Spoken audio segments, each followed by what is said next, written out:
एक बार की बात है, एक जंगल में एक खरगोश रहता था, जिसका नाम फुर्तीला था। फुर्तीला बहुत ही घमंडी था। उसे अपनी तेज रफ्तार पर बहुत घमंड था। वह हमेशा दूसरे जानवरों का मजाक उड़ाता था, खासकर एक कछुए का, जिसका नाम धीरू था। धीरू बहुत शांत और धीमा था। एक दिन फुर्तीले ने धीरू से कहा, तुम इतने धीरे धीरे चलते हो, क्या तुम कभी मेरे साथ दौड़ लगा सकते हो? धीरू ने मुस्कुराते हुए कहा, जरूर, क्यों नहीं, हम कल सुबह दौड़ लगाएंगे। अगले दिन सुबह सुबह सभी जानवर नदी के किनारे जमा हो गए, जहां से दौड़ शुरू होनी थी। दौड़ शुरू हुई और फुर्तीला बहुत तेजी से भागा। वह इतनी तेजी से भागा कि धीरू उसकी आंखों से ओझल हो गया।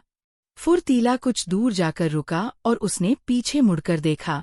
धीरू कहीं भी दिखाई नहीं दे रहा था।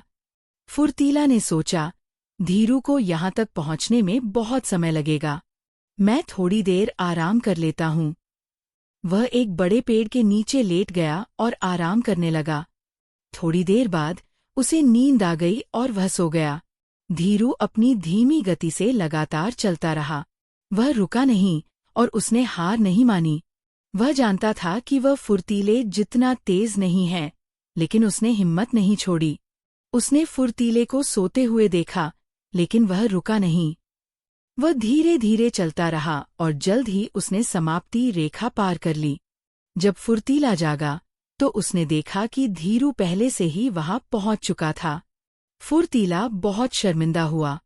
उसने हार मान ली थी। सभी जानवर धीरू के लिए तालियां बजा रहे थे। फुर्तीले को अपनी गलती का एहसास हुआ।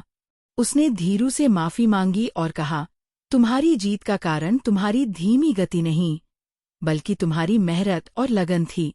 उस दिन के बाद फुर्तीला ने कभी भी किसी का मजाक नहीं उड़ाया और उसने सीखा कि लगातार कोशिश करने से ही सफलता मिलती है।